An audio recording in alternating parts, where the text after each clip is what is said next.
confirmed in the last 12 hours that together define the most consequential operational sequence this conflict has produced since Operation Epic Fury's opening night. The first confirmation is the cause of the Apache crash. Two sources familiar with the incident have stated that an armed Iranian Shahed one-way attack drone struck the AH-64 Apache helicopter that went down into the Persian Gulf off the coast of Oman on June 6th. The two U.S. Army aviators who were recovered by Task Force 59's unmanned surface vehicle, the historic first robot rescue in American military history, were not the victims of a mechanical failure. They were the victims of an Iranian weapons employment decision. A Shahed drone engaged an American military helicopter and put two American service members into the most contested waters on Earth. The second confirmation is the American answer, by 5 Masato P. In Abbas yesterday, fighter jets from the United States Air Force and United States Navy pushed deep into Iranian airspace near the Strait of Hormuz and struck the eyes and ears of the regime. Air defense ground control stations, surveillance radar sites on the islands and along the ports that have been the IRGC's primary sensor network for monitoring and directing operations in the strait.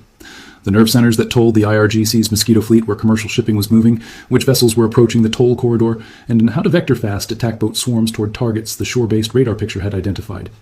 CENTCOM confirmed the strikes in a public statement. U.S. Central Command forces completed self-defense strikes at the Commander-in-Chief's direction in response to the downing of a U.S. Army Apache helicopter. U.S. forces struck Iranian air defense ground control stations and surveillance radar sites near the Strait of Hormuz with precision munitions from U.S. Air Force and Navy fighter jets. The operation was a proportional response to recent attacks on U.S. forces and international commercial ships transiting regional waters. And then Iran retaliated. Missiles toward Muwafaq Salti Air Base in Jordan, the base that has hosted American F-35s. Missiles toward Kuwait. Claims of shooting down an MQ-9 Reaper drone. Jordan's air defense intercepted the incoming rounds. Bahrain intercepted missiles. Kuwait intercepted missiles.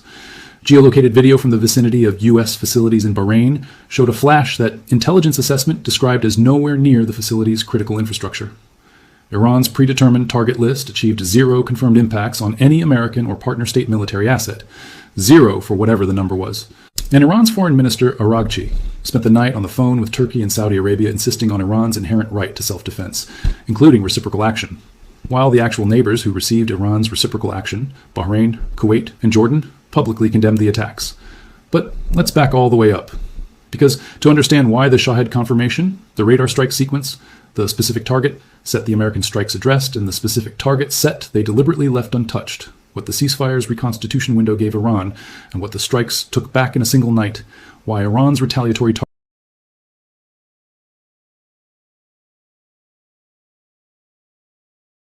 minister is simultaneously asking Turkey and Saudi Arabia to help preserve a negotiating framework, and what Trump's specific language means when he says the bully of the Middle East is dead and Iran is all talk and no action, you need to hold every layer of this picture simultaneously. Here's where things stand as of June 7th, 2026, and every element needs to be held in the same frame at the same moment. Two sources familiar with the incident confirm that an Iranian Shahed one-way attack drone struck the AH-64 Apache on June 6th. Iran denies any involvement and claims the helicopter experienced an independent mechanical failure. CENTCOM conducted self-defense strikes against Iranian air defense ground control stations and surveillance radar sites on June 6th in response to the Apache downing.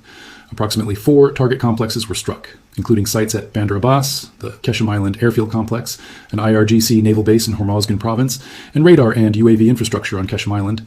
Trump stated publicly, Iran's military is a complete and total mess. Much of it, like their Navy and Air Force, doesn't even exist anymore. They have been completely defeated. Iran is all talk and no action. The bully of the Middle East is dead. They've taken too long to negotiate a deal. Now they will have to pay the price. Iran retaliated with ballistic missiles directed at Muwafaq Salti Air Base in Jordan, additional missile fire toward Kuwait and Bahrain, and a claimed MQ-9 Reaper shootdown. Jordan, Bahrain, and Kuwait air defense systems intercepted the Iranian rounds. No confirmed impacts on American military assets. Gulf states publicly condemned Iran. Araghchi worked diplomatic phone lines to Turkey and Saudi Arabia claiming self-defense rights. A French Air Force Rafale operating under NATO command shot down an unidentified drone that crossed into Latvian airspace, the first live NATO missile engagement over alliance territory in the current period. Russia launched Baltic Fleet air exercises from Kaliningrad with Su-24 bombers and Su-30 fighters. The Pentagon is reportedly developing plans to consolidate 11 combatant commands into 8, folding CENTCOM, EUCOM, and AFRICOM under a new U.S. international command and merging NORTHCOM and SOUTHCOM into an Americas command. That is the complete operational picture. Now let's take it apart layer by layer. The Shahed confirmation is the analytical starting point, and it requires the precise operational context that the Iranian denial strategy is designed to obscure. The denial pattern is predictable and consistent.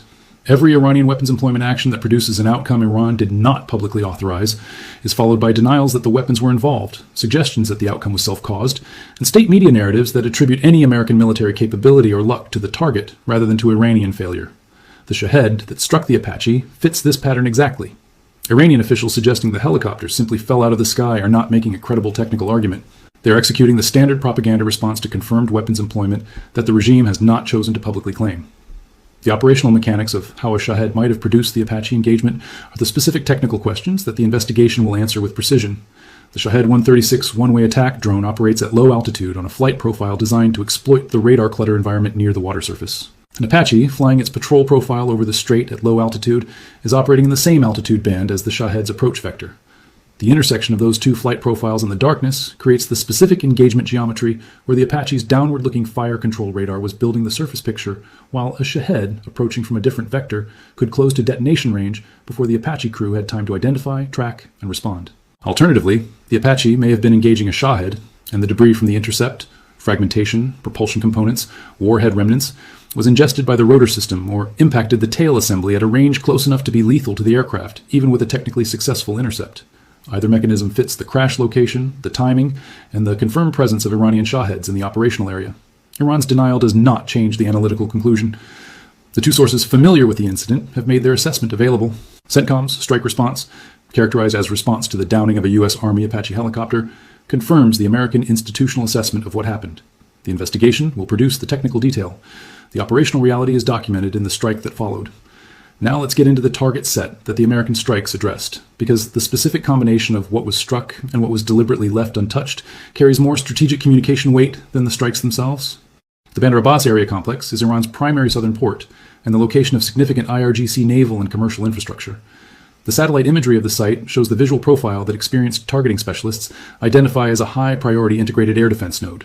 S-75 surface-to-air missile batteries, the Soviet-era system-designated SA-2 guideline in Western nomenclature, with launcher arrays visible from overhead imagery, a hardened bunker structure consistent with ground control station configuration, and the radar infrastructure whose antennas and processing shelters constitute the nerve center of the local air defense picture.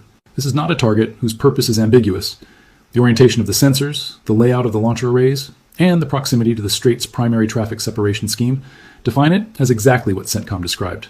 A surveillance radar site, an air defense ground control station, whose function is to provide Iran with eyes over the waterway that handles approximately 20% of the world's seaborne oil. The Qeshm Island airfield complex represents the second strike axis. Qeshm Island has been a persistent presence in the analytical record of this conflict. It is one of the islands where Iranian coastal surveillance radar infrastructure and IRGC naval base elements are concentrated, and it is the location whose targeting in previous strike phases was documented as removing specific surveillance nodes from Iran's operational picture over the strait. The airfield complex carries the combination of naval presence, radar dishes oriented directly toward the strait, communications towers, and the layered infrastructure of a facility that serves both as an IRGC operating base and as the sensor hub for monitoring transit traffic through the eastern approaches to the Strait of Hormuz. The specific radar dishes visible in satellite imagery, massive installations whose size and orientation reflect their primary function of long-range surveillance over the strait corridor, are the sensors that feed the IRGC's targeting picture for the fast attack boat swarm operations that have been the Mosquito Fleet Doctrine's operational expression throughout the conflict. The IRGC naval base in Hormozgan province adds the third strike node, a coastal facility with munitions, storage, bunker structures, radar infrastructure, anti-aircraft artillery emplacements, and communications towers represents the comprehensive logistics and sensing architecture that sustains IRGC naval operations in the strait's western approaches. Striking this facility addresses both the sensors that extend Iran's operational awareness into the western strait and the communications infrastructure that connects the IRGC's sector commanders to the fast attack boat units they direct from shore-based control nodes.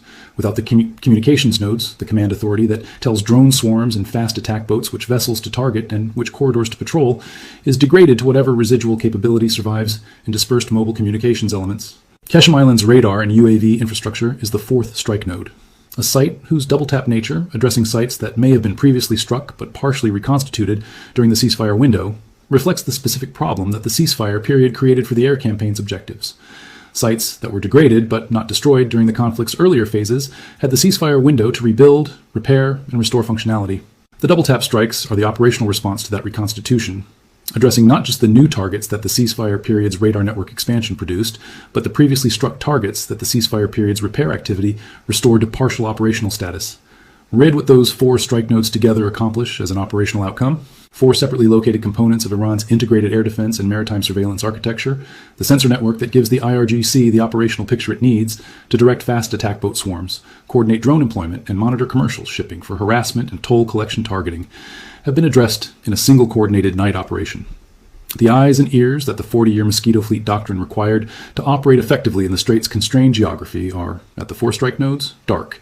Now, let's get into the targeting chain that executed the strikes, because the specific sequence of platforms and capabilities that a night radar suppression operation in a partially reconstituted Iranian integrated air defense environment requires is the technical story that explains how American fighter jets flew into contested airspace and turned off the lights without losing an aircraft to the surviving Iranian air defense architecture. The EA-18G Growler is the platform that enters the electronic warfare phase before any kinetic engagement begins. The Growler's AN-ALQ-99 tactical jamming system and AN-ALQ-218 tactical receiving equipment allow it to detect, characterize, and suppress the radar emissions of Iranian air defense systems across the full frequency spectrum of the threat environment. When the Growler enters the electronic attack phase, what pilots describe in operational shorthand as sending music, the Iranian radar operators watching their scopes see them transition from clear picture to static. The communications links connecting the radar stations to the sector command posts go silent. The targeting picture that was supposed to tell the IRGC's surface-to-air missile batteries which incoming aircraft to engage collapses into noise. The aircraft that follow the Growler into the airspace are operating in an electromagnetic environment that has been specifically degraded to prevent the radar tracking that makes surface-to-air missile engagement possible. The F-16CJ Wild Weasel is the radar hunting platform that follows the Growler's electronic suppression into the target area.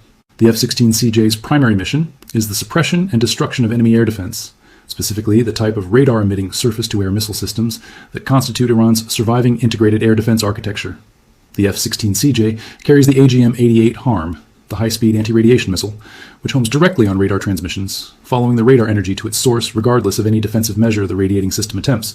Iranian air defense operators who have been trained on the delayed activation tactic, keeping their radar silent until the incoming aircraft are nearly overhead to reduce the HARM's available tracking time, are facing a weapon whose guidance architecture adapts to exactly this tactic through its memory function, which allows the HARM to continue toward the last known radar position even if the radar goes silent after the missile has been launched.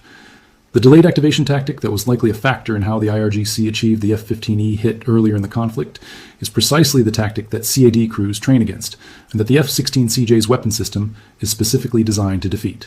The F-15E Strike Eagles add the payload capacity and precision engagement capability that addresses the hardened infrastructure elements, the bunker structures, the hardened control stations, the reinforced radar processing shelters, that the HARM alone cannot fully address. The F-15E's combination of precision-guided munitions, targeting pod capability for methodical aim point selection within a complex target, and two-crew architecture that divides the workload between flight management and weapons employment produces the strike package's ability to address multiple specific aim points within each target complex precisely enough to destroy the facility's operational function without unnecessary collateral effects. Now let's address the most analytically significant element of the entire strike package, what American forces chose not to hit. The power plants are still standing. The bridges are still intact. The energy infrastructure and the transportation infrastructure that a broader campaign to disable the Iranian government's ability to provide basic services to its population would require are untouched.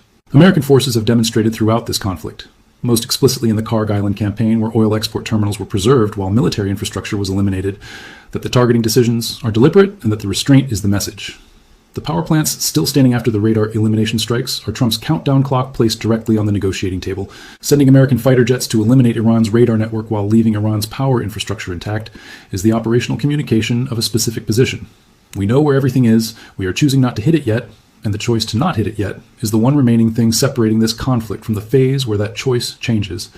Iran's leadership, watching its radar network go dark while its power grid remains functional, is receiving the message that the restraint is deliberate, that the full targeting list exists, and that the trigger for executing it is a decision that has not yet been made, rather than a capability that has not yet been assembled.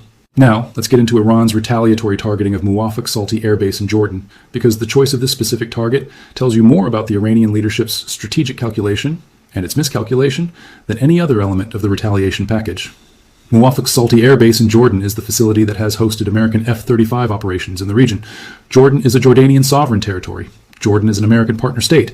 Jordan is a country that has been managing its relationship with both Washington and Tehran throughout this conflict. with the particular care that a small state in a difficult geographic position between multiple larger powers requires. When Iran launches ballistic missiles at a Jordanian airbase hosting American F-35s, it is simultaneously attacking American military assets and the sovereign territory of a state that has not been a belligerent in this conflict in any form that would justify Iranian weapons employment against its territory. Jordan's air defense intercepted the incoming rounds. 5 ballistic missiles were swatted out of the sky. The base was not hit. Jordan publicly condemned the attack. And in a single engagement, Iran accomplished what no American diplomatic effort could have achieved as efficiently. It converted a neutral or cautiously aligned regional state into a country that has officially and publicly condemned Iranian military action against its territory. The Kuwait targeting follows the same logic at the same cost. Kuwait has already been attacked multiple times in this conflict. The water desalination infrastructure war crime, the 2-wave drone assault against American forces at Camp Arifjan, the broader pattern of Iranian weapons employment against a non-belligerent state that has been consistently bringing Kuwait into closer alignment with the American position. Kuwait intercepted the missiles. Kuwait condemned the attack. Kuwait's position in the Gulf coalition is now more formally documented as hostile to Iranian military action than it was before the missiles were launched.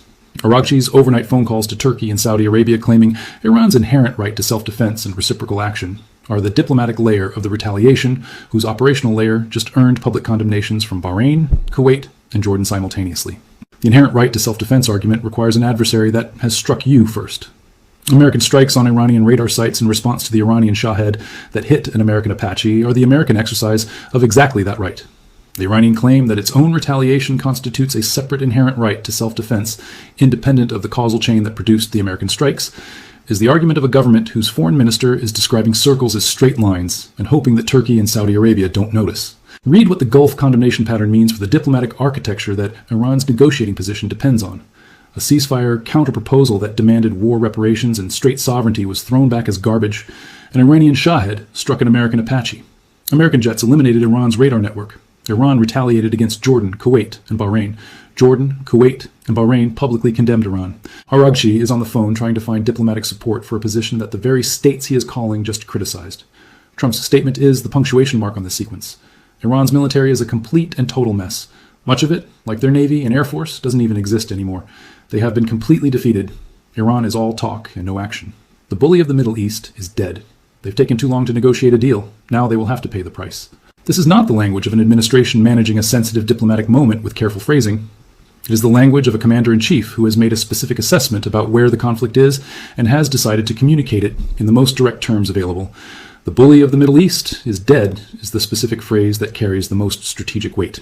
The IRGC's institutional power in the region for 40 years was built on the credibility of its threat, the capacity to threaten consequences against any actor that challenged Iranian interests, to deploy proxy forces, to close the Strait of Hormuz, to target Gulf partners, to maintain the deterrent that prevented the full expression of American military pressure against Iranian military capability. That credibility rested on the perception that Iran was capable of meaningful retaliation. A retaliation package that goes 0 for 20 against the air defense architectures of Jordan, Bahrain, and Kuwait is not the expression of meaningful retaliatory capability. It is the documentation of its absence. Now let's get into the global developments that the same operational window has produced, because the NATO drone intercept over Latvia and the Pentagon restructuring plan each carry their own analytical significance for the broader strategic picture. The French Air Force Rafale operating under NATO command that shot down an unidentified drone after it crossed into Latvian airspace is the first live NATO missile engagement over alliance territory in the current period. The specific geography, Latvia shares a border with Russia, and the timing, simultaneous with Russian Baltic Fleet air exercises, launching Su-24 bombers and Su-30 fighters from Kaliningrad, make the engagement more than a routine drone intercept. Russia's simultaneous Baltic air exercises are the gray zone pressure that the Hormuz theater's Chinese naval confrontation has a Pacific equivalent of, military activity designed to condition the operational environment through presence and proximity, demonstrating that Russian military assets are active and capable in a theater where NATO's eastern flank members are directly exposed. A NATO fighter shooting down a drone crossing into Latvian airspace in this context is not an isolated incident. It is a data point in the same accumulation pattern that the Hormuz Chinese naval confrontation and the PLA Navy spy ship in the West Philippine Sea represent. The Pentagon's reported plan to consolidate 11 combatant commands into 8, folding CENTCOM, EUCOM, and AFRICOM under a new U.S. international command, and merging NORTHCOM and SOUTHCOM into an Americas command, is the institutional dimension of the conflict's strategic picture that most analysis underweights. The consolidation, if executed, would place the command that has been running the Iran conflict inside a larger organizational structure with broader geographic responsibility and greater allocated forces.